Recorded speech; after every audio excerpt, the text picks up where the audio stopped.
I'm Jan Schumacher. In 2008, I suffered a medical catastrophic event, which I survived. I lost 30% of the skin on my body and spent over 6 months in a burn unit, and I left the hospital an amputee. On the left hand, I lost all of the fingers, a part of the thumb, and on the right hand, I lost all of the fingers, part of the thumb, and part of the palm as well. I've always been an entrepreneur. I've had several businesses and sold them.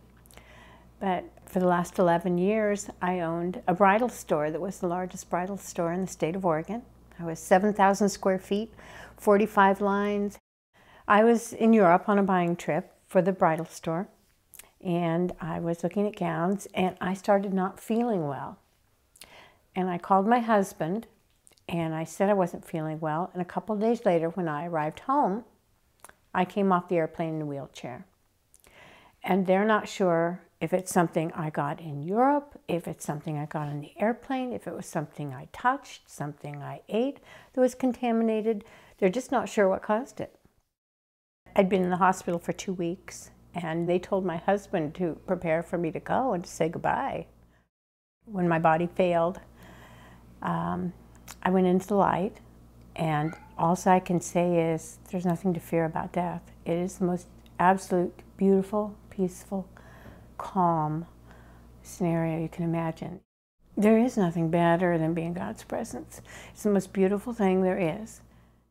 They were able to revive me by giving me a large dose of steroids, which started my blood to coagulate, but that also meant that my blood started to pool at my fingers, and I lost circulation.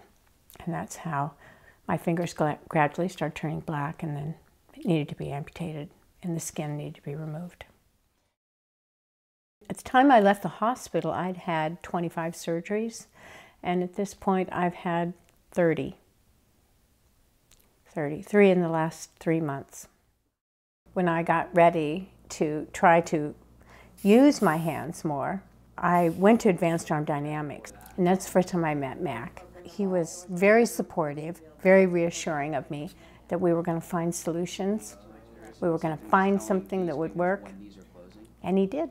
We wanted to trick it out like so we made it so that you can have fun with it. We put in an iPod Nano. You've got a clock in it, and you've got a radio and photos and music and a pedometer. Oh dear. But we wanted it to match you, not only what you need to do functionally, but also your personality. Thank you, Mac. This is going to be so fun. Let's see if I can pick up the tea kettle. I can pick up a tea kettle with my new hand. This is fantastic. And I'm going to be able to stir the food as I prepare it. I've had this for 4 days. I'm still learning. And last but not least, the refrigerator that I used to open with my toe. Thank goodness I had a refrigerator with this door. But now, I can open it with my fingers. I got through it because of my faith, because of my love, and the love and outpouring that my family and friends have given me. And internal fortitude, a good old-fashioned internal fortitude, gets you a long way when you're up against something as life-altering as this. The question of how you start each day is an interesting one.